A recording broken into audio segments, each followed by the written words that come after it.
Welcome to Voodoo Whiskey Gaming, and this is going to be a really short video. It's going to be short because I'm going to go over the one thing I saw from all the Gamescom coverage that really excited me.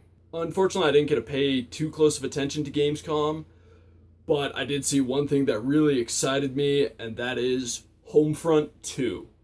I've been waiting for this game for a very long time. Obviously, that wasn't the only thing I've seen from the Gamescom coverage, but it's the one thing I saw that was new and really exciting to me. Most of the stuff that was being shown was stuff that's already been announced. We already knew was coming. They just gave us a few new details, new trailers, etc., etc.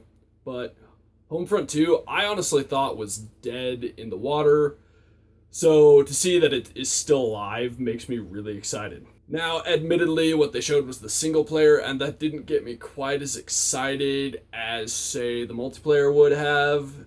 But I'm still hyped to know this game exists, and I'm assuming since it's a modern shooter, it's gonna have a multiplayer, and that gets me excited because Homefront had a great multiplayer.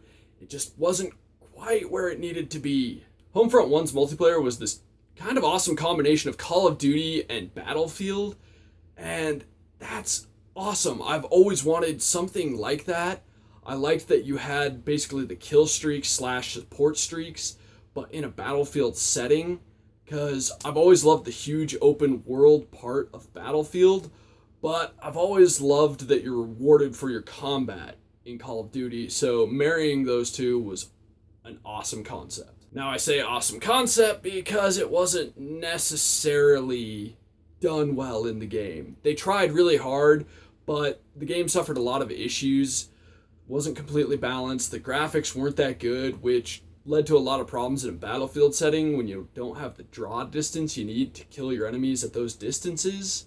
So, it wasn't perfect, it had a lot of potential, and it felt like the devs just kind of abandoned the game right after its release, which was really unfortunate because had they put some extra work in, they could have made it a much better game and possibly even a competitor for Battlefield and Call of Duty.